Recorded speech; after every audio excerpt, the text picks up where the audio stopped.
Hello everyone, welcome to the channel. Today, a classic of 18th century literature, I guess you could say, the letters of Lord Chesterfield. Now, Lord Chesterfield was born at the end of the 17th century, and he died in 1773. And really today is known for two things, I guess, a minor one and a major one, the correspondence we want to discuss today. The minor one is that he had pledged to support Dr. Johnson, Samuel Johnson, when Johnson wanted to write what was to become the first dictionary of the English language. And Chesterfield ended up not supporting Johnson, which Johnson was very angry about. And the second major thing that he is remembered for today, of course, are those letters to his son. Now, at the time, Lord Chesterfield was a diplomat, and he belonged, of course, to the high society, even though he wasn't completely at the top of it. And he was well known, in fact, for his elegance and his supremely good manners. And manners mattered in the 18th century, of course. Now, what are those letters about? Well, really, essentially, those letters are there to advise his son. When he started off writing those letters, his son was still very small. It's to advise his son on how to conduct himself, how to hold himself in society, and how to progress through society. And as we'll see in a second, it does sound very cynical when you say it like this. And in fact, it will be one of the reproaches made when the book came out. And the book came out in 1774, by which time Lord Chesterfield was dead.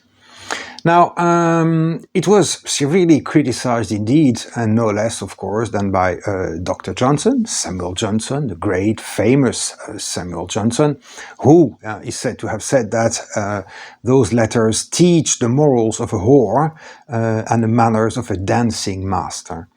Very dismissive words, of course, and this criticism will be picked up on again later, as we'll see in a couple of minutes.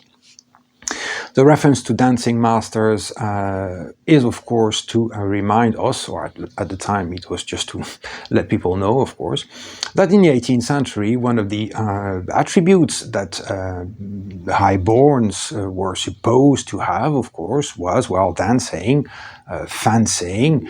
All those things were part of the attributes that one should have.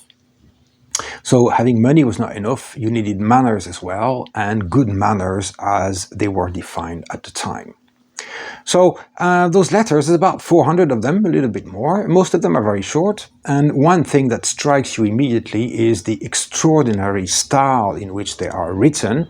Lord Chesterfield, as I said, was very well known at the time for his supremely good manners, and those included the ability to write extremely well, something which was extremely valued in the 18th century. Powers of expression allied with good manners, how to hold yourself in society, how to talk, how to listen. All those things were supremely important if you wanted to make an impression in the 18th century in England, but it certainly was the case, for example, in France as well.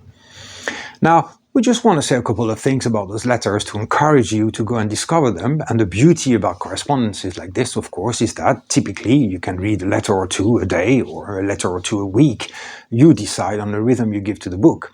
And because there is no, let's say, narrative arc pushing you on, driving you on, you can really read such a book over a couple of days, a couple of weeks, a couple of months even. It's up to you to decide. And they are absolutely delightful letters, believe me.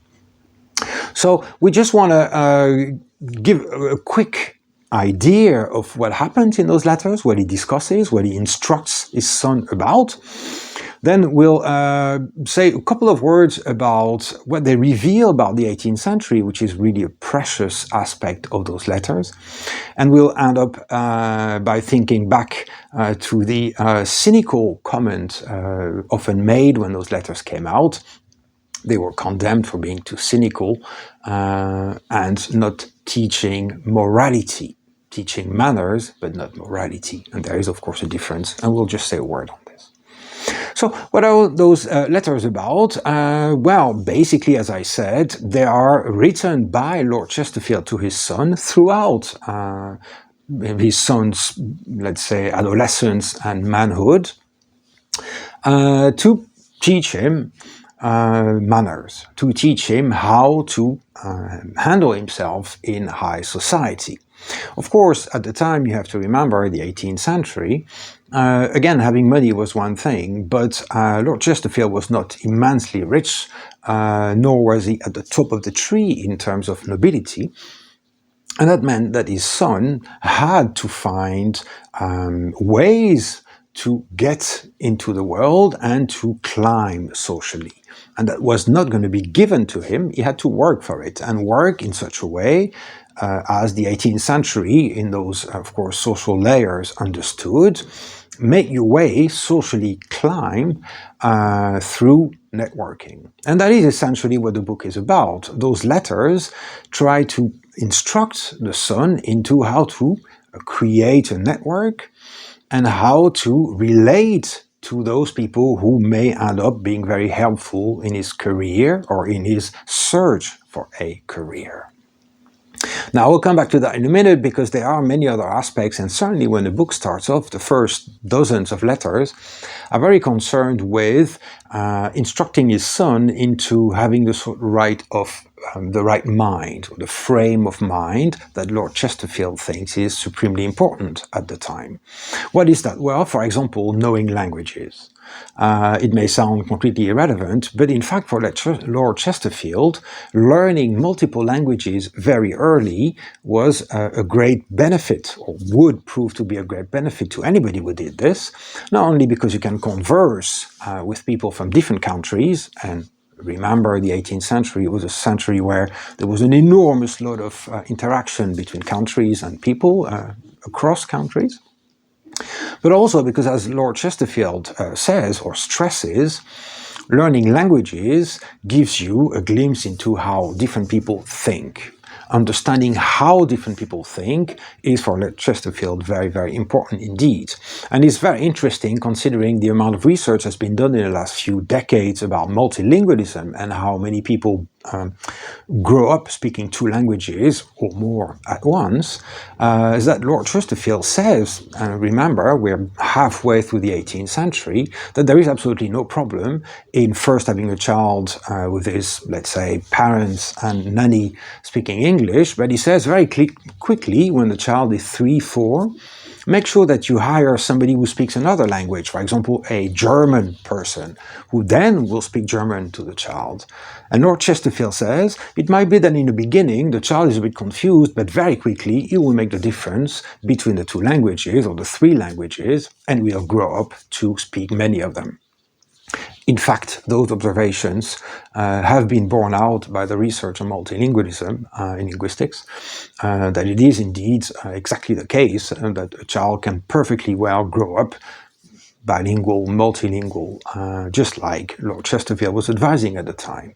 So already 18th century, but very modern in some other respects. So another thing that Chesterfield really insists on is thinking. Critical thinking, reasoning, not rushing into stupid statements, just using your brain. And he has some absolutely wonderful lines about the benefits, the importance of thinking and of reflecting and reasoning. Of course, part of the package for an 18th century well-born person was reading.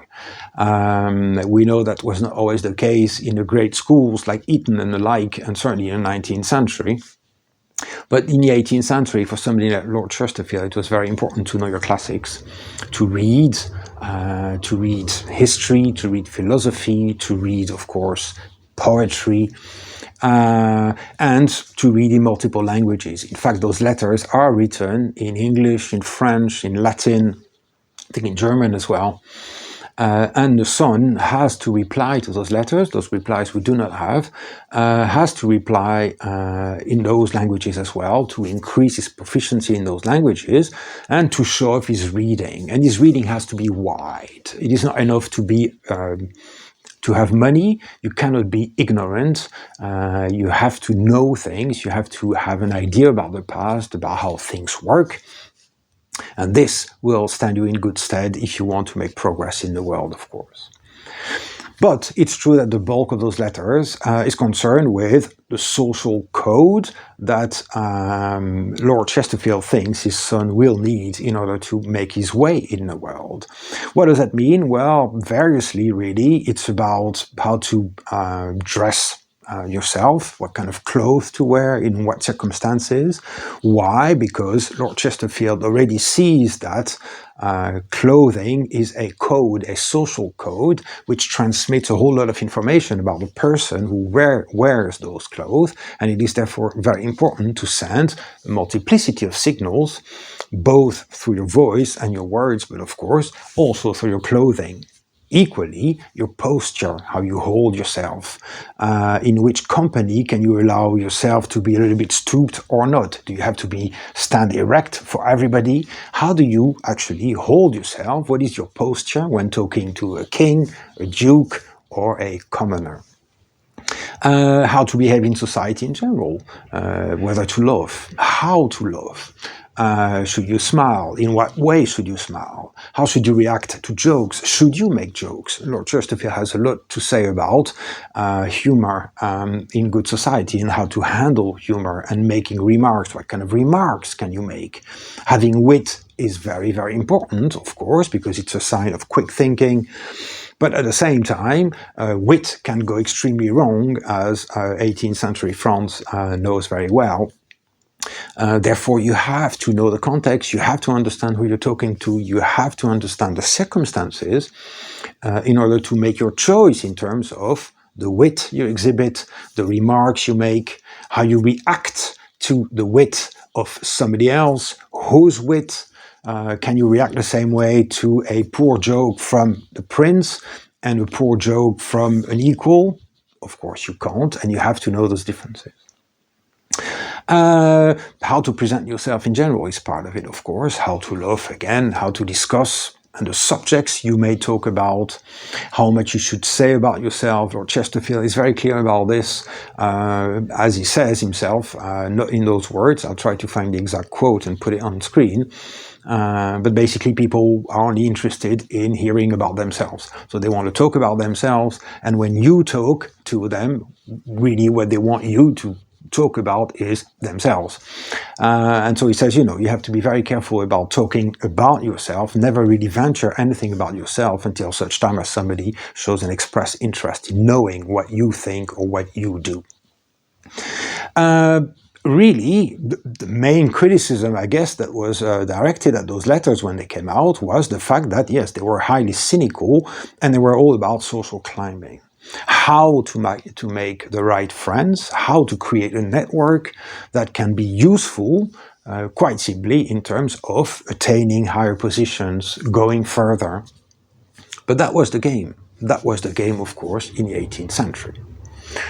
So what do those letters give us as a glimpse in the past? Well, they give us what any correspondence or diary of that time gives us, which is not only a glimpse into how people talked or wrote or dressed, but much more a glimpse into how they thought.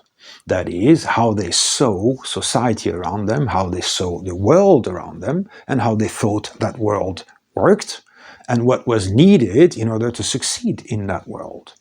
And that's where it becomes very, very difficult, of course, to see those letters through a moral lens, our moral lens. Johnson complained about them not teaching morality but manners. Yes, but that was the game in the 18th century. Johnson himself, the great Samuel Johnson, did benefit from a pension. I know that he refused one and he was very angry he didn't get another, but ultimately Johnson didn't refuse money coming from his patrons. But that is exactly what Lord Chesterfield is saying to his son. Look, make patrons, make connections, and draw on those connections to progress in the world. Now, how did people think? This wonderful so-called history of mentalities, the great Robert Darnton, the American historian, is a great exponent of the history of mentalities. That is how people actually thought, what they saw in the world. And it's very tempting always to look at all documents like this through our eyes, our morality, but it's much, much more beneficial and, in fact, crucial to try and put ourselves back in the context of those times. Lord Chesterfield knew that nothing would come to his son by simple virtue of being his son. So his son had to make his way into the world. How did one make his way into the world at that time? Well, of course, not by having 21st century attitude, but by having 18th century attitude. And at that time, network was everything, of course. You needed to know the right people. If you think back to one of the most famous diaries in the English language, James Boswell's diaries or journals. Boswell's journal, for example, when he goes to London the first time, and I made a video about this absolutely incredible book. What does Boswell want? He wants a commission in the army. Because he doesn't want to work, he doesn't want to become a lawyer and all those things. What does he do? Well, he tries to make as many friends as possible, high-ranking friends, and try to pressure them into giving him this commission. Then he goes to see Lord this and Lord that. He doesn't really know those people, but he tries to make friends with them. He tries to present himself in the right way because he wants something from them. And they knew that. And that was just the deal. That was what was happening at the time. And that's one of the great strengths of those texts, correspondences, again, journals, memoirs of times past, is that they give us an idea about what people took for granted in terms of how the world worked. And that's always, of course, a great discussion in history like this. How did they think compared to how we think they thought? And very often there is a great gap between the two. Again, I can only refer you to Darnton's, one of Darnton's first books, The Great Cat Massacre, for example. Now, the cynical accusation leveled at Lord Chesterfield's letters to his son, we've already, of course, discussed briefly. Ultimately, they can only be seen as being cynical if one abstracts oneself from the historical context. I just quoted or referred to James Boswell, of course. You can go a century back and go back to Pepys, of course, the greatest diary probably in the history of diaries. Samuel Pepys' diary, written between 1660 and 1669, if I'm not mistaken. Of course, written in code and all this, we all remember this. But ultimately, if you judge Pepys, if you judge Boswell, on the basis of what we now believe, what we know now, this is making a great mistake, of course. One has to think about the text one reads in their context. We all know in literary theory that texts are the emanation of a moment. And that person writing that text is himself or herself an emanation of that moment, of those historical circumstances. One may try to go beyond them, that's all fine, but ultimately they are the result of multiple forces happening at that time. Reading Lord Chesterfield's letters is like reading Pepys or reading Boswell, reading Mary Montagu's letters, of course, fantastic letters to her daughter, also in the 18th century. Reading Voltaire, correspondence, Voltaire wrote thousands upon thousands of letters. Diderot's correspondence is also very interesting in that respect. Remember, you are in the 18th century. At that time, people thought differently. It may look as if they were kind of the same, and to a great extent they were, but they thought differently. They saw the world differently. So are those letters cynical? Well, on some level, I guess they are cynical because they say, do this in order to get that, i.e. use this, not for itself, but as an instrument to climb socially. But at the same time, This is what it was, and therefore it reminds us that ultimately when reading those wonderful old texts, we have to read them in context. We learn about the context through them, and we keep the context in mind when reading them, reminding ourselves all the time that this was a time, that was a moment, and people are different, people have changed since. At the time, it had an importance that perhaps it doesn't have today, but I guarantee you that reading those letters from Lord Chesterfield to his son, you will be reminded of advice you may have received as a child or as an adult, or you may have given yourself as a parent, perhaps not in those terms, perhaps not exactly about those subjects, but I think you will have instructed your child as well how to conduct themselves, how to hold themselves in societies. After all, there are millions of books called like How to Make Friends, and typically this is also about networking in order to find one's place in the world. Ultimately, that is what Lord Chesterfield wanted for his son. His son never really made it, unfortunately, and he died relatively early and wanting money. So those letters did not achieve their objective, but for us today, they remain an absolutely wonderful monument to writing, to ideas, to style, and to a period, the 18th century in England. Absolutely magical read. I cannot recommend those letters enough.